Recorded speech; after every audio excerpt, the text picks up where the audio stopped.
मथुरा की कारागार में जन्मे कृष्ण, लेकिन उनका वास्तविक जन्म तो वृंदावन के लिए हुआ था। नंद बाबा की गोद, यशोदा का आंचल, गोपियों की हंसी, यही कृष्ण का संसार था। कृष्ण बचपन से ही अलग थे। उनकी मुस्कान में रहस्य था और आंखों में अनंत। जब कृष्ण हंसते थे तो लगता था ईश्वर ने बाल रूप में प्रेम को भेज दिया है। वृंदावन में एक दिन, बरसात के बाद की सुबह, कमल के फूल के समान सौंदर्य लिए एक बालिका जन्म लेती है, राधा। कहा जाता है जब राधा ने आंखें खोलीं तो पूरा वृंदावन खिल उठा। लेकिन राधा तब तक मौन रहीं जब तक उन्होंने कृष्ण को नहीं देखा।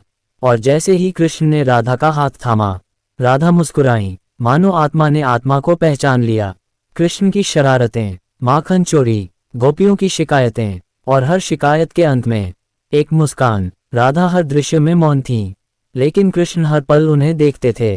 कृष्ण का माखन चुराना सिर्फ शरारत नहीं थी, वह दिल चुराने का अभ्यास था। एक दिन कृष्ण ने बांसुरी उठाई और जैसे ही स्वर निकला, राधा का हृदय कांप उठा। वृंदावन की संध्या, यमुना तट, कृष्ण की बांसुरी, वह स्वर नहीं था, वह पुकार थी राधा के लिए। राधा सब कुछ छोड़कर चल पड़ी। लोक लाज भय सब पीछे छूट गया। कृष्ण की बांसुरी ईश्वर का आह्वान है और राधा उसका उत्तर। पूर्णिमा की रात, रास, कृष्ण हर गोपी के साथ, लेकिन राधा अकेली। राधा का मन दुखी हुआ और वे वहां से चली गईं। कृष्ण सब छोड़कर राधा को खोजने निकल पड़े।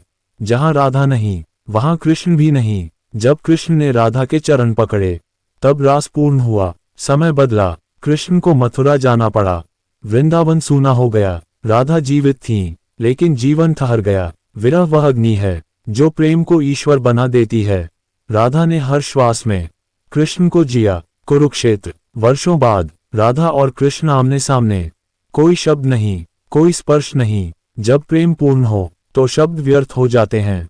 कृष्ण ने कहा, राधा तुम मुझसे अलग कभी थी ही नहीं। कृष्ण कहते हैं, लोग मुझे भगवान कहते हैं, लेकिन मैं राधा के बिना अधूरा हूँ।